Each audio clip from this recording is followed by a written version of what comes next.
I want to share a story with you today. It's about a man who was talking so passionately and deeply to a group of men that people who were passing by were looking at him and wondering what he was doing. So one of them stopped and said, "What are you doing?" The man said, "I'm trying to get people to befriend Allah." "How's it going?" they asked. He said, "Allah is willing, but they're not willing." They saw the same man in a graveyard. Again they asked him, "What are you doing?"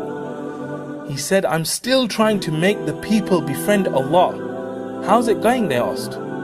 He said, "Now the people are willing, but Allah is not willing."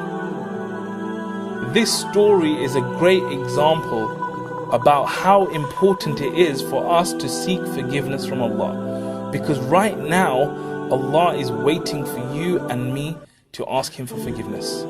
And there are 900,000 people who were alive this time yesterday, but died and don't have that opportunity.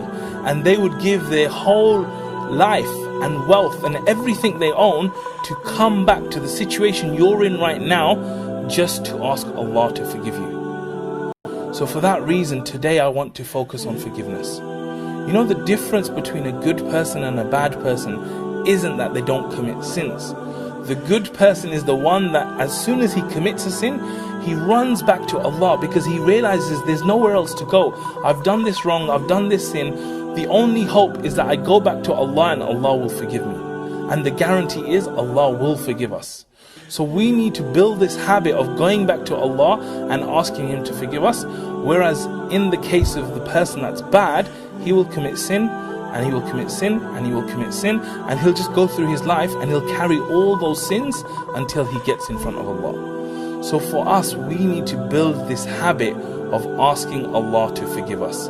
And the way we can do that is actually just by thinking about the things that we've done wrong, thinking about the things that Allah wouldn't be happy about, thinking about the things that we're doing right now, and then speaking to Allah directly in our hearts and saying, "Oh Allah, I did this thing, it was wrong, forgive me."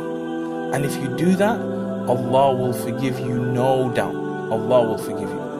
So we need to build this habit. And the great thing about this is that no one needs to know you're doing it.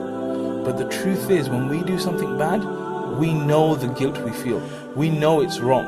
So rather than just holding that feeling, go back to Allah and ask Allah to forgive you.